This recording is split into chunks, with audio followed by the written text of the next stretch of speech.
Now, first of all, okay, I am the founder of eduScrum, but I'm still a teacher. So I'm a teacher since 1976, and I love my teaching. And in 2011, I started with eduScrum. And as you say, it's just very young. And the results, the data are coming. But university in Germany, in US, I know also a lot of data is coming from the Russia schools we teach, but it is not yet collected to coming together. I did my results only for my own reflection in 2013, and the results of these questions were very good. It was also that the students love it, they discover their qualities and flaws, and they grow as a personal person. The personal growth was first was very good. And what my results are, pure from my results in my classroom, they are 5 to 10% higher than normal scores. But that is my research, that is not the real research. So, but the data are a little bit coming, it's coming up. It's coming up for collecting for all over the world, and but I can make research work really, because it is my project. Okay, so it is coming.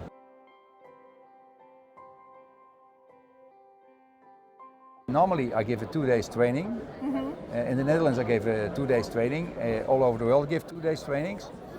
And sometimes a 1 day training, and do the rest, do an online training. Beside my work, I still teach for 3 days a week. Monday, Tuesday, Wednesday, and the other days I do this work where I'm here. Now, this Wednesday, I get free from my principal to come here, and my students are working for themselves. There's no problem. That's great. That's great, yes, that's great. And but how implementing? I go to another country. I teach the teachers there, and the teachers teach the other teachers there. And we have once a month every reflection how it works. That we do it with Zoom.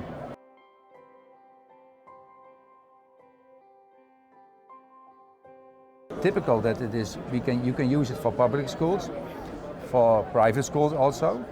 And for instance, I trained last year 30 teachers, August 2018, 30 teachers for public schools. And my Russia team, out of 4 trainers, so I train other teachers all over Russia, mostly public schools. I just trained Macaroon School in Moscow here, and we trained the President School in Moscow. That was private schools. And but when I train a private school, I say as a criteria, okay, you want that I train you as a private school, you invite also public schools. So make a mix. Okay. But you can use it for everything.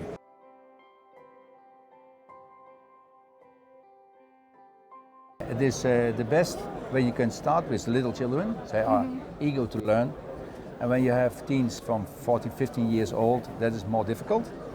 University teachers and students working also with the methodology, and it is slowly implementing, because the mindset of the old school teaching still exists, and it takes a lot of years to not get rid of it, but also there are also good things in it. But what I see now, that my students go into the university, they're studying, and a few months ago I got from two students, I get some a message that they they get a job thanks to eduScrum, what they teach in my school, and they apply it to the research work for the university stuff. I started on high school with junior high and high school students from 11 until 18, 19 years old. I started with that. Then it's going up to the bachelor schools and universities. And also, we also teach students from the elementary schools. We started with the highest group from 11, 10, 9, 8 years old. And last year we start with students 8, 7, 6, 5 years old. And it's possible. And in Russia you see a lot of examples with young students, even younger, who do great work. It is great what you see here. It is always a challenge between teachers, when the teacher don't trust your children, his children, don't teach with eduScrum. Do it in the old school way.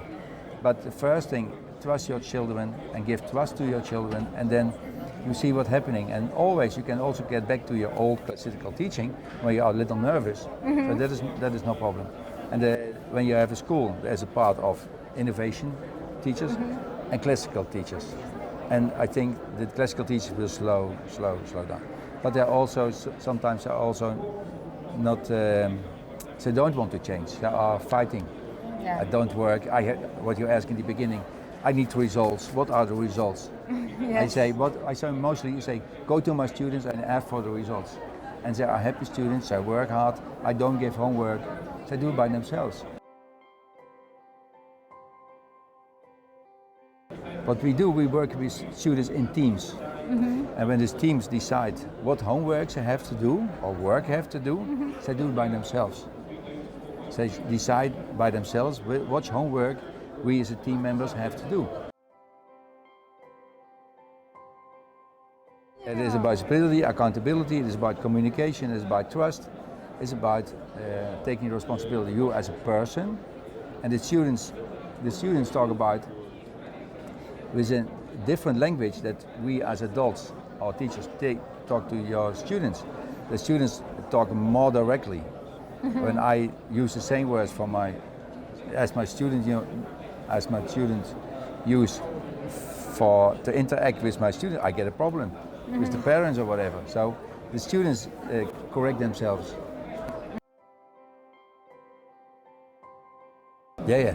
It is about the four very important things are about collaboration, communication, about creativity, and about critical thinking.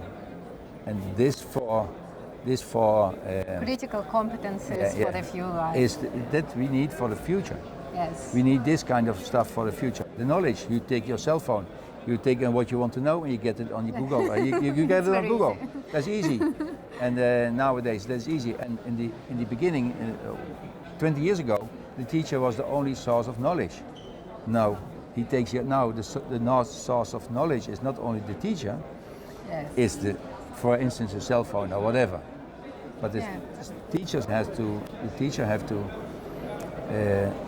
tell the students or learn the students how to interact with each other. Why it is important to work together. I started in 2011 until 2016. It goes slow, and now it goes up as it's crazy. And Russia is the fast-growing country in the world.